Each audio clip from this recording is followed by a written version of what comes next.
Subversion is the term, is explained as a part of activity to destroy things like religion, government, system, political, economical system of a country.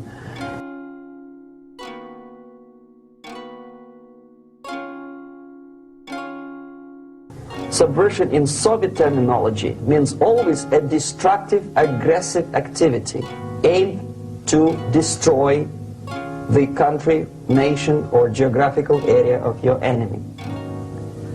So there's no romantics in there, absolutely. No blowing up bridges, no microfilms in Coca-Cola cans, nothing of that sort. No James Bond nonsense. It's most of this activity is overt, legitimate, and easily observable if you give yourself time and trouble to observe it. But according to the law and law enforcement systems of the Western civilization, it's not a crime. Exactly because of misconception, manipulation of terms. We think that subverter is a person who is going to blow up our beautiful bridges. No. Subverter is a student who comes for exchange, a diplomat, an actor, an artist, a journalist like myself. Subversion is a two-way traffic. You cannot subvert an enemy which doesn't want to be subverted. Subversion can be only successful when the initiator, the actor, the agent of subversion has a responsive target. It's a two-way traffic. United States is a receptive target of subversion.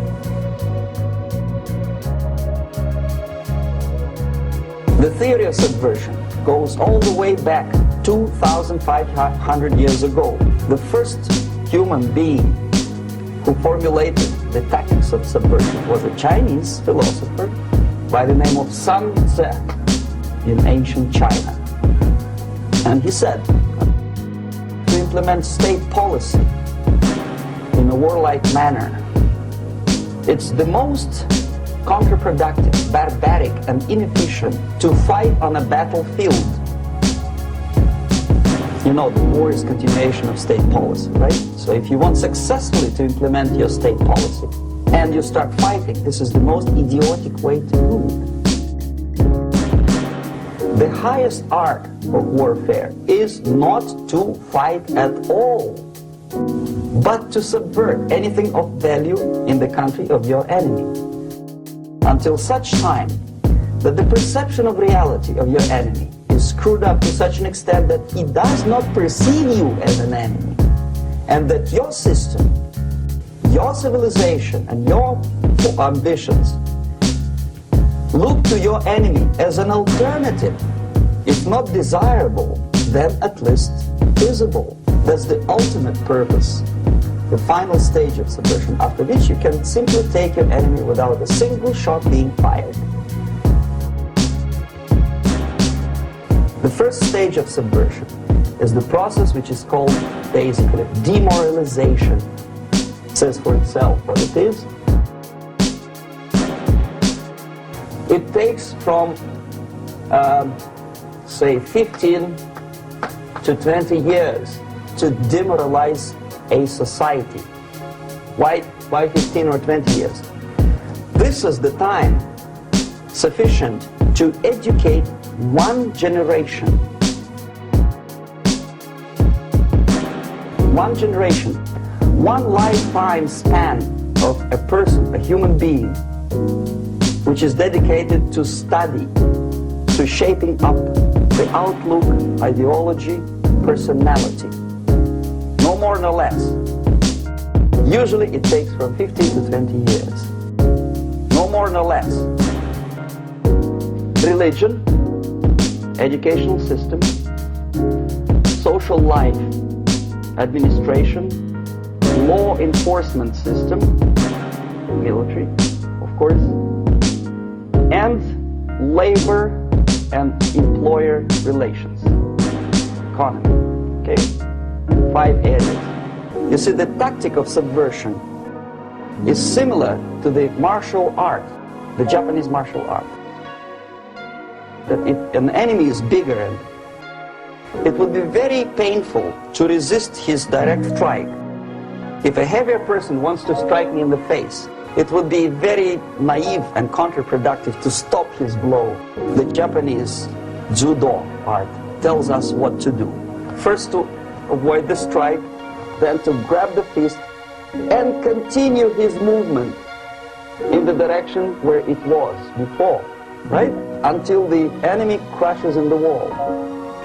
You see? So, what happens here? The target country obviously does something wrong. If it's a free democratic society, there are many different movements within the society. There are obviously, in every society, there are people who are against this society. They may be simple criminals, ideologically in disagreement with the state policy, conscientious enemies, simply psychotic personalities who are against anything, right? And finally, there are a small group of agents of a foreign nation, bought, subverted, recruited, right? Bought, subverted, recruited, right? The moment all these movements will be directed in one direction, right? This is the time to catch that movement and to continue until the movement forces the whole society into collapse, into crisis, right? So that's exactly the martial art tactic. We don't stop an enemy. We let him go. We help him to go in the direction we want him to go. Okay?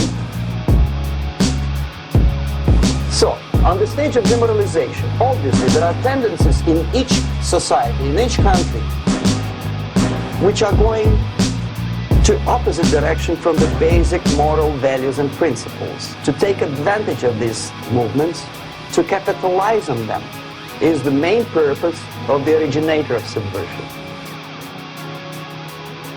So we have religion, we have education, we have social life, we have power structure, we have labor relations, unions, and finally we have law and order.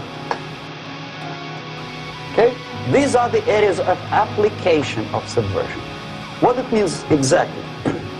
In case of religion, destroy it, ridicule it, replace it with various sects, cults, which bring people's attention, faith, whether it is naive, primitive, doesn't really matter. As long as the basically accepted religious dogma is being slowly eroded and taken away from the supreme purpose of religion, to keep people in touch with the Supreme Being, that serves the purpose. Therefore, replace it, accepted, respected religious organizations with fake organizations.